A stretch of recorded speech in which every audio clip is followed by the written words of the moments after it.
Bismillahirrahmanirrahim. Assalamualaikum warahmatullahi wabarakatuh dan salam sejahtera. Hari ini saya ingin berkongsi kepada semua calon yang bakal mewakili sekolah masing-masing untuk persediaan. Ada beberapa perkara yang perlu diambil kira oleh semua calon. Pertama adalah pengenalan diri dan yang kedua resensi buku. Untuk pengenalan diri, elok kiranya jika calon mempromosikan diri kepada juri bahawa kenapa dia layak untuk menerima anugerah nilam tersebut. Pertama, kenalkan diri. Kedua, perlu nyatakan kelebihan dan juga pencapaian.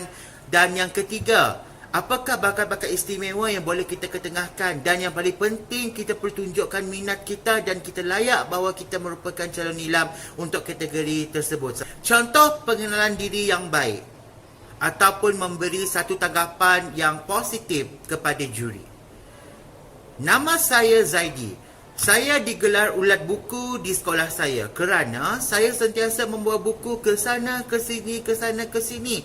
Dan buku merupakan teman sejati saya.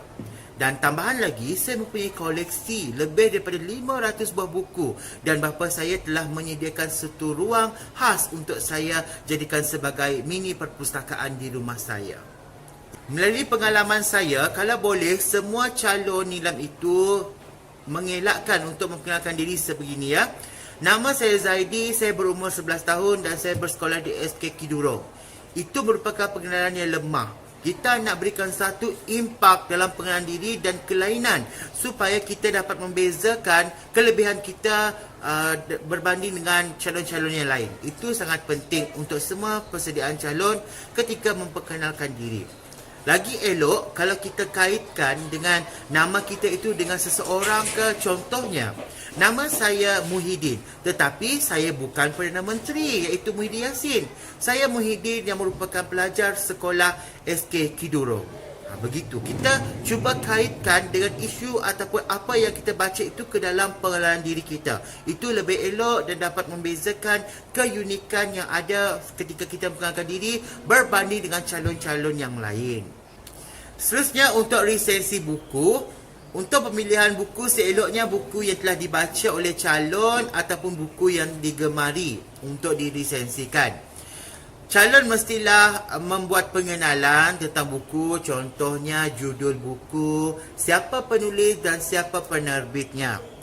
Selitkan juga hipnosis buku serba sedikit dalam resensi dan nyatakan siapakah watak yang diminati dan boleh juga kita nyatakan apa watak yang memberikan kesan kepada diri awak apabila membaca, ataupun awak boleh menyatakan apakah impak buku ini kepada sekitar kita jika dibaca.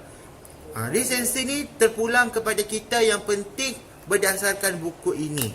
Jangan pula kita beresensikan buku ini tetapi kita beri contoh buku lain. Itu tidak baiklah.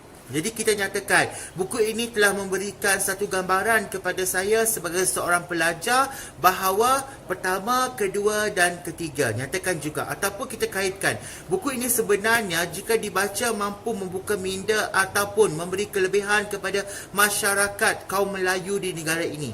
Kita kaitkan dalam buku ini kepada isu semasa itu pun lebih baik. Itu untuk resensi buku lah.